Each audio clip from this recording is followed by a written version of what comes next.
The other day I stumbled across one of the most over-engineered camera accessories ever made. It was a legendary setup from almost 100 years ago, engineered by the Soviets. It was designed to optimize handheld shooting at the small cost of looking like a straight-up psychopath. But it got me wondering, is a ridiculous camera rig like this actually better than just holding your camera with your bare hands like a peasant? So I've taken on the challenge of recreating this cursed camera setup and testing whether this thing is secretly genius or completely useless.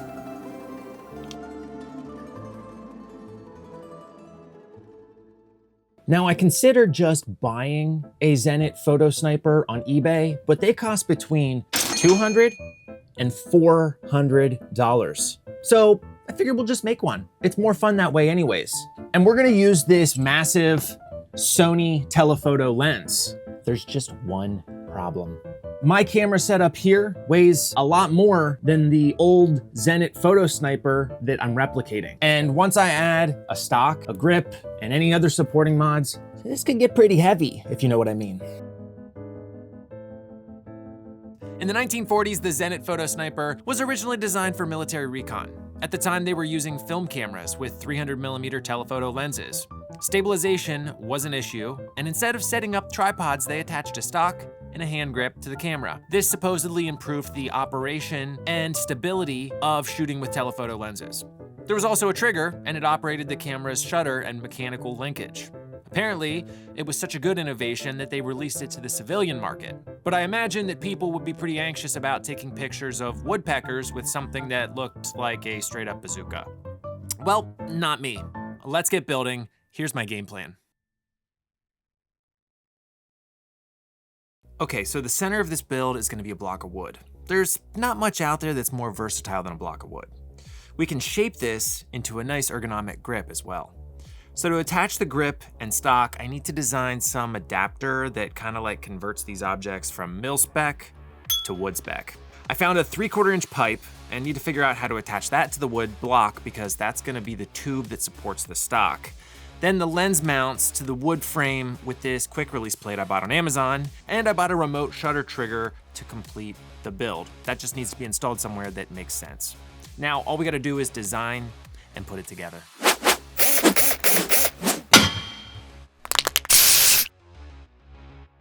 Okay, so for starters, I decided that we're gonna figure out how to mount this first. This is a creation that I made just by taking some very simple measurements. I have very little faith that this is even gonna fit. Now, give me 1 second here. I'll show it to you. These are the new SmallRig S70 microphones. SmallRig sent me these and trying them out. I think they're pretty cool. So I have 3 mounting points here. We have a little recess here for a washer, and then another recess here on the other side for a washer. I noticed that there was a little hole inside this little hand grip, so I'm gonna try and line that up with this hole here that I put on this side so that we can run a screw through this plate and then mount this hand grip to the wood. So let's print it out, let's see how it looks, and we'll go from there. Okay, the moment of truth. Here's our print. And it looks pretty good. Looks pretty good. Now, does it line up? This is first try. We're gonna see if it fits. So, how's this gonna orient? Okay. Okay, so, okay. Okay, wait, but, okay. All right, I don't know if you can see this. Clearance, first try. I am a CAD wizard, okay? I'm really not. But we got it first try. Let's install this, see how it looks. We can mount this, I'm thinking like this, you know, towards the tail end, almost like an inch here.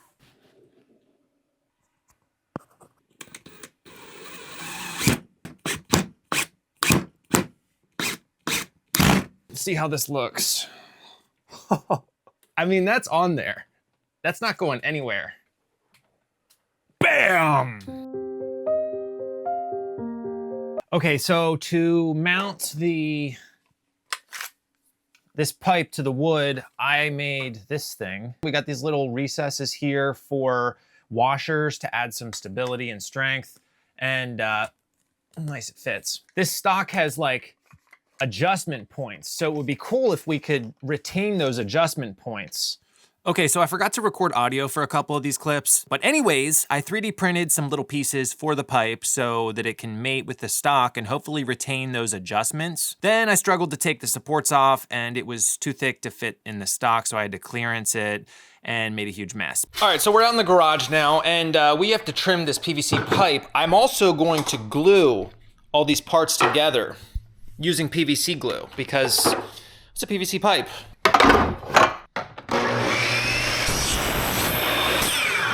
That's gonna go into this. All right, so we got our piece cut out here. Put this all together now and see what we can come up with. Now this stuff is super messy. And oh God, I forgot, this is like a ball applicator. It stinks really bad too. I think that's probably good. I gotta say, this looks very clean. It's actually already pretty stiff, so we're just gonna move on. We're gonna keep gluing. Oh God, I just got it all over the side of the can. Okay, this is gonna be like that. So now we have the back side of our stock done. All right, we're gonna drive some pretty long screws in here.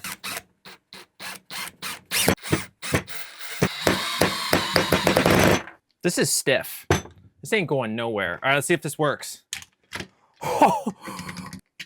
Yo, this is way freaking better than I thought this was gonna be. This is like,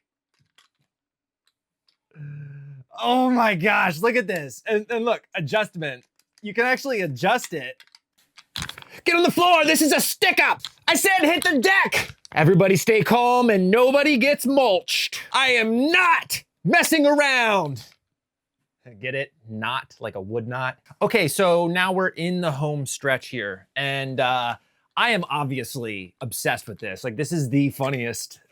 The fact that this just works is so stupid. I don't know. So now we got to take this and this has to go on top. Ideally, I'd like to be able to actually look through the camera while I'm actually holding it. So it looks like it needs to be kind of more towards the back here.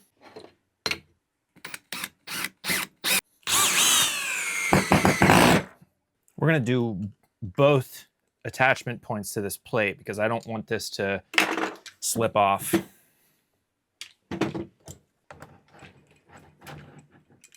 It feels a little off-centered. Like I feel like I wish this was a little more this way, but I don't know if I care enough to like tear it all apart and do it again. I feel like that's close enough. So now we just gotta put this thing on.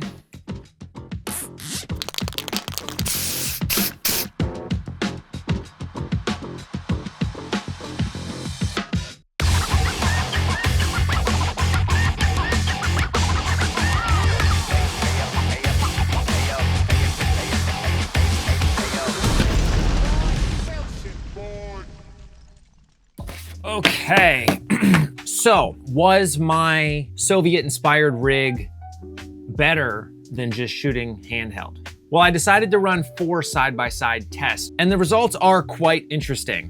One thing that I did just to ensure that I got really accurate results was I hooked one of these little SmallRig S70 microphones up on the cage of the camera so that I could get an audio signature every time I took a photo.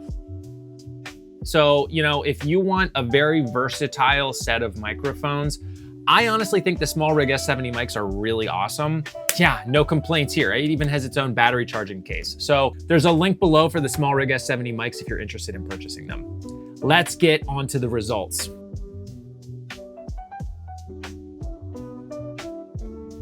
Okay, so the first test was a quick draw accuracy test. You raise the camera, you take the shot, you reset, and you repeat. Everything was shot in manual focus, so autofocus was not a factor. The sniper rig completed all 3 shots in 4.125 seconds. The handheld completed the same test in 4.25 seconds, which means the speed difference for both setups is almost negligible.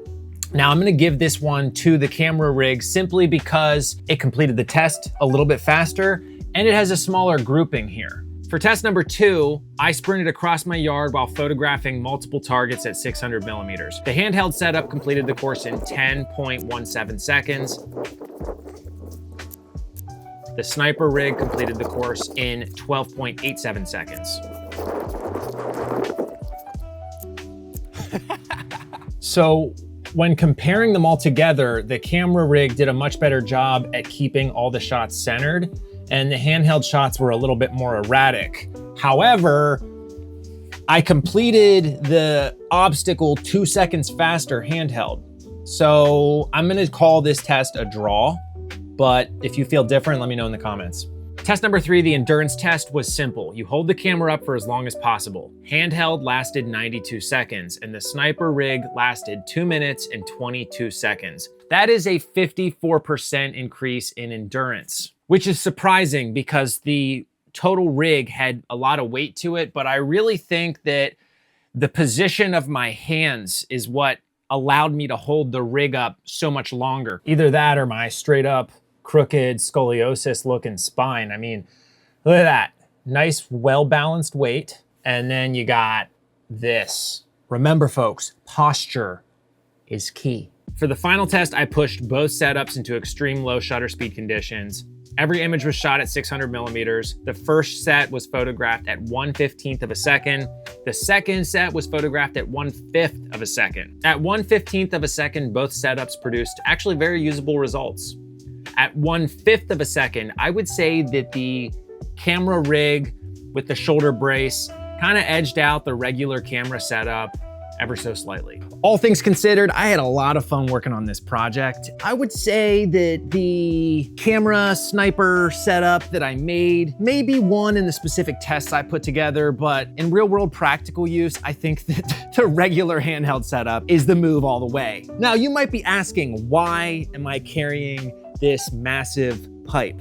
Well, I'm actually working on my next video right now, and it is going to be the biggest lens that I've ever made. It's gonna be utilizing this pipe. So if you wanna see that, make sure you hit that subscribe button. If you wanna check out my Discord community, there's a link to that in the description of this video. And if you're interested in staying up to date on the lens that I'm currently developing, make sure you check out my website, adaptedoptics.com. Thank you so much, and I'll see you guys on the next one.